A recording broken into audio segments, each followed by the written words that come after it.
थोड़ी-सी आज थोड़ी नहीं काफ़ी भारी गिरावट है। जबकि निफ्टी आई थिंक कल ही हाई बनाया था। आज सुबह ऑब्वियसली एक एक्सक्यूज़ दिया गया एक्सेंचर की ओवरनाइट न्यूज़।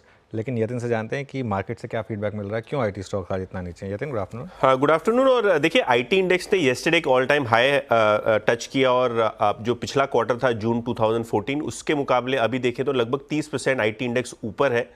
प्रॉफिट टेकिंग कह सकते हैं, फेडरल रिजर्व के पहले की जो एडजस्टमेंट्स हैं, लॉन्ग अनवाइंडिंग है, वो आप कह सकते हैं। लेकिन अभी जो बाजार में जो हलचल है, न्यूज़ फ्लो है, उसके हिसाब से अगर आप देखें तो एक्सचेंजर येस्टरडे ओवरनाइट लगभग 5% गिरा था, क्योंकि इन्होंने अपने जो सीनियर एग्जीक्यूटिव्स हैं और एम्प्लॉयज़ हैं, इनके प्रमोशन को होल्ड कर दिया।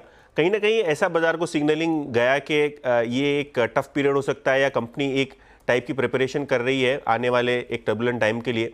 तो कहीं ना कहीं ये सिग्नलिंग की वजह से आप देखेंगे कि आईटी स्टॉक्स में थोड़ी बहुत डाउनटिक है। सितंबर 26 को ऐसे भी एक्सचेंजर अपने रिजल्ट्स डिक्लेयर करेगा, तो देखना होगा कैसे कमेंट्री रहता है। हाल फिलहाल सिटी ने एलटीआई माइंट्री के मैनेजमेंट के साथ बैठक की और जो एनालिस्ट मीट थी, जो कॉन्वर्जेशन हुई, वो ये हुई कि Q1 के मुकाबले Q2 में ऐसा कोई बड़ा चेंज ऑर्डरिंग में नहीं देखने को मिल रहा है। कस्टमर्स जो है कॉस्ट ऑप्टिमाइजेशन के प्रोजेक्ट ज़्यादा प्रेफर कर रहे हैं। तो किसी प्रकार की बड़ी स्पेंडिंग या बड़े ऑर्डर में बल्कीनेस नहीं देखने को मिल रही है, कोई बड़े ग्रीन शूट्स नहीं देखने को मिल रहे हैं। तो कहीं ना कहीं ये जो बाजार का एक अजम्पशन था कि H2 के बाद चीज़ें सुधर जाएंगी, तो वैसा अभी सीनियर मैनेजमेंट से समझ नहीं रहा है। इनफैक्ट Q3 ऑनवर्ड्स एलटीआई माइंट्री को लगता है कि वेज हाइक का भी इम्पैक्ट आ सकता है और कोशिश ये रहेगी कि वेज हाइक के इम्पैक्ट के बावजूद मार्जिन्स को किस तरीके से मेंटेन किया जाए।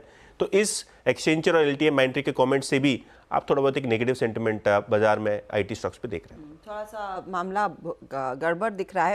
इनफैक्ट आज सुबह में मैं हैप्पीएस्ट माइंड के मैनेजमेंट से भी बात कर रही थी। ऑफ कोर्स मौका था कि उन्होंने 4 साल लिस्टिंग के पूरे किए हैं, लेकिन सवाल जवाब इसी मामले पर हुआ कि एक्सेंचर ने जो किया है उसके क्या मायने हैं। अब उस पर कंपनी ये कह रही थी कि देखिए, एक्सेंचर पहले दिसंबर में वो प्रमोशंस देती थी, which was absolutely mid year, third quarter के बिगिनिंग में, सेकंड क्वार्टर के बाद थर्ड क्वार्टर में आता था वो। अब कंपनी क्योंकि अगस्त में कर रही है, वो Q4 तक वो पुश कर रही है। जून में अब आएगा, आई बेग योर पार्डन, जून में आएगा क्योंकि इनकी अगस्त क्लोजिंग है।